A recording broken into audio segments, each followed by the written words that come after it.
Hey, what's up mga ka-okay? Masagan ang buhay po sa ating lahat. Dahil gabi ngayon, magandang gabi po sa ating lahat. Magandang gabi po Pilipinas. Alam nyo na, ang ganda-ganda ng background ko. Nandito po ako ngayon sa Kasaluntian. Meron po akong guest ngayon. Papakilala ko sa inyo. Ito po ang aking guest ngayon ay siya po isang YouTuber at marami po siyang mga original composition na later on ay papakita ko sa inyo, paparinig namin sa inyo. At ngayon, ito na, si Elsie Madge. Siya po ang ating guest sa gabing ito. At ngayon, ipapakilala ko sa inyo ano ba yung mga pinagdaanan niya sa kanya. Ito na po si Elsie Madge. So, tayo sa ating mga viewers. Siya po ay isang YouTuber. Dahil sinabi ko kanina, napakarami niya na po mga original composition na alam ko ay talagang ma-appreciate nyo yung kanyang mga magagandang original composition dahil ang gaganda po ng mensahe. So ngayon, eto na po, mapakilala natin kung sino talaga si Elsie Madge. Ang aking tunay na pangalan ay James Paul Aguiabe at ako ay 18 years old at ako ay isang gumagawa ng mga kanta dahil gusto kong magamit yung talento na binigay sa akin ng Diyos mula sa aking pagkabata. Siya po ay nagdanas ng medyo hindi magandang mga pangyayari sa kanyang buhay mula sa kanyang nung baby pa lang siya. At by the grace of God, ito na siya ngayon. Pero alam niyo ba, napakarami niyang dinaan ng pagsubok. Ayan, bago siya makarating sa ganyang edad. At alam niyo ba, pinagpala siya ng Panginoon ng talento sa iba't ibang instrument. At ayun nga, pagkukompose ng mga kanta. Ano ba yung mga matinding naging hindi magandang pangyayari sa buhay mo mula nung ikaw ay bata pa? Unang-una, siyempre yung sa aking sakit. Yun, dahil ako ay may sakit sa puso. May butas ang aking puso. Yung sa mga pinakamahirap na sitwasyon. At madami, lalo na nung ako ay nailabas sa hospital. Madami akong naranasan na hindi maganda dahil ako ay madaling magkasakit dahil nasa aking sitwasyon. Every month, ako ay dinadala sa hospital. Kaya mahirap yun para sa akin na isang goal. Parang nabubugbog ang aking katawan sa gamot na sinasagpak sa akin. Nakita ko po siya nung siya baby pa na talagang anong nangyari, talagang pumayat siya ng gusto at yun nga, na-detect na siya may butas sa kanyang puso. Ano ang naging epekto nito sa kanyang paglaki, sa kanyang buhay? Una sa physical. Physical is yun nga, yung pagkapayat, kahit na maalis ang aming pagkain, madaming kumain, walang magawa na parang ganito na talaga ang kapayat. Siyempre, ingaling minsan, saka hindi ako pwedeng sumali sa mga activities, lalo na sa school, kaya nawawalan ako ng oportunidad para maka-experience ng mga ibang bagay na maganda. Isang napansin ko din sa kanya, yung kung ikukumpara mo siya sa kanya mga kapatid, mga lalaki, mabibilis yung paglaki, siya ang sa napansin ko ay talagang medyo bumagal yung paglaki. Ngayon, ano yung mga naging epekto nito sa'yo? In your social life, ano mga naging epekto ng ganung pangyayari na pagkakasakit mo? Madalas, ako ay bubuli sa school. Ayun, binubuli ako na yung mga mas bata sa akin is matangkad pa sa akin dahil hindi na normal yung paglaki ko. Sa sports, nag-sports ka ba? Oo, nagano ako, nag-sports ako, baseball. Sa mga division, hindi na ako pwede dahil hindi ako nakakapasa ng medical. So, hanggang hanggang district lang ako ng school dahil nga sa aking sitwasyon hindi ako pwedeng makapunta sa division kaya ako ay minsan nalulungkot hanggang ngayon parang nalulungkot pa din pero ganun talaga. So, yun yung frustration mo sa sports dahil meron kang sakit ay kumbaga hanggang district level ng tournament nakakalaro. Pero pagdating ng division level, hindi na kasi pumapagsak sa medical. Doon na talagang gusto niya na maglaro, kaya lang talagang limited, very limited yung kanyang madali nga siyang mapagod, dahil nga meron siyang sakit sa puso.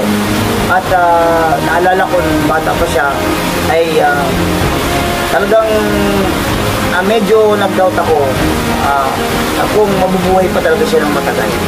Pero by the grace of God, nandito po siya ngayon at 18 years old, buhay na buhay. Nakakala mo nun, hindi na siya makakasurvive. Sabi mo, na-hospital ka lagi. Every month, pinadala ka sa hospital. Every month, every kapag nagkakaupo ako or kakasipon ako, talagang dinadala na ako sa hospital. Kaya painimin na kaagad ako ng gamot. Sabi ko nga kanina is talagang nabusog yung katawan ko sa gamot. Yung pinapain ng mga antibiotic na gamot. Ayun. Parang sobrang bata pa ng katawan ko. Yun, na-expose na agad sa gamot. Ikaw sa sarili mo, paano mo pinaglabanan yung ganun sitwasyon mo na meron kang sakit at na nagpilit yung paglaki mo? Paano mo napaglabanan sa iyo sa iyo? Paano mo siya napagtagumpayan? Paano ka nag-survive? Paano mo nilabanan yung sitwasyon despite na meron kang sakit na ganun? Siguro naman di ko kayang labanan yun ng mag-isa lang ako. Siyempre, kasama ko ay ang Diyos.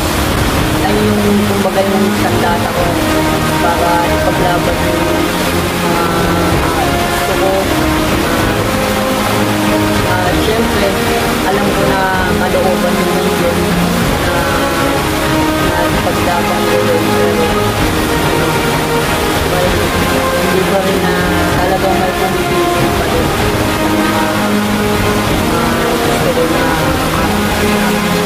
Of course, nandun talaga yung grace ng Panginoon sa'yo. Ikaw mismo, paano mo siya pinaglabanan sa iyong sarili? Yung nagpapakapagod, yung patuloy na malaman yung kanilang hininto sa mga nakakapagod na magagay. Yung pambuli, paano mo siya na-overcome? Dahil ako nga ay bayad lamang at walang laban, so ang ginagawa ko na lang, siyempre, umahimik na lang dahil wala tayong magagawa. Kahit na nasa ganun pa ang kalagayan, ano yung mga ginawa mo sa sarili mo para talagang ipakita mo na ikaw ay pwedeng mamuhay na normal? Pagsabayan ako, nilalakas ako ang aking loob. Ako ay nakasabay kahit ganun yung condition ko. Kumbaga, wala akong pakisama sa sabihin ng tao, basta ako. Alam ko sa sarili ko, hanggat okay ako ay normal at kaya kong magpagsabayan, patunayan ko. Yung parents mo, ano di ang tulong sa'yo para talagang mapaglabanan mo yung ganun sitwasyon? Mga advice sa akin na siguro na kung itigil ko yung hindi ko na kaya. Gusto daw pipilit. Pero go naman sila kung anong activities na basta nasabihan na kita.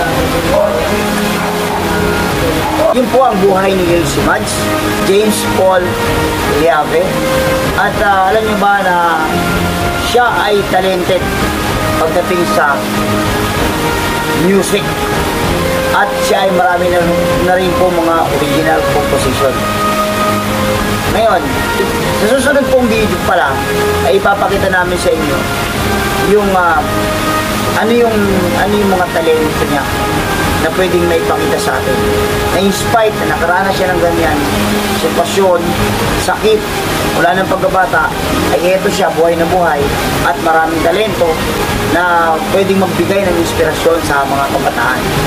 So, ngayon po ang naging lesson dahil sa biyaya ng Diyos. Dahil ako mismo po, makita ko siya, nung maliit pa, nung baby pa, na nandun siya sa ganung kalagayan. Honestly, nag-doubt ako na kung mabubuhay pa talaga siya. Yun po, napakabuti po ng Diyos dahil ito na siya ngayon. At yun yung napakagandang lesson sa kanyang buhay. Nakita ko po ang kanyang magulang at ang maraming tao kung paano siya pinagdasal. At ito na nga, nakita natin yung milagro ng Diyos sa kanyang buhay na nandito siya. Ngayon, meron ba bang mga gustong pasalamatan na ikaw ay talaga nakasurvive sa ganung klase ng kalagayan? Pasasalamat, siyempre unang una sa Diyos. Ingatan niya ako sa aking pamanganakan. Pangalawa is, siyempre, sa magulang ko, kapayos nanay, at saka kay ate Pito, dahil siya din ang nagbabantay sa akin sa Shout out kay Ate Pito. Kay Ate Pito. Yan, kaya pinasasalamatan ko din Ate Pito at sa lahat ng mga iba pang mga hindi ko nabanggit. Maraming salamat. Ayan po, itong first part ng ating interview kay Ilse Mads na talagang nakaranas ng matinding struggles, pagkakasakit, wala pa rin siya baby, pero sa himala ng Diyos, ito siya ngayon. At yun po yung napakalatang lesson. Ikakat mo natin, sana po panoorin nyo ang video to. At yung susunod, abangan nyo dahil ito po papakita natin sa inyo yung mga talent ni Ilse Mads. Maraming salamat po. Thank you for watching. God bless you. Mabuhay kayo lahat. Bye!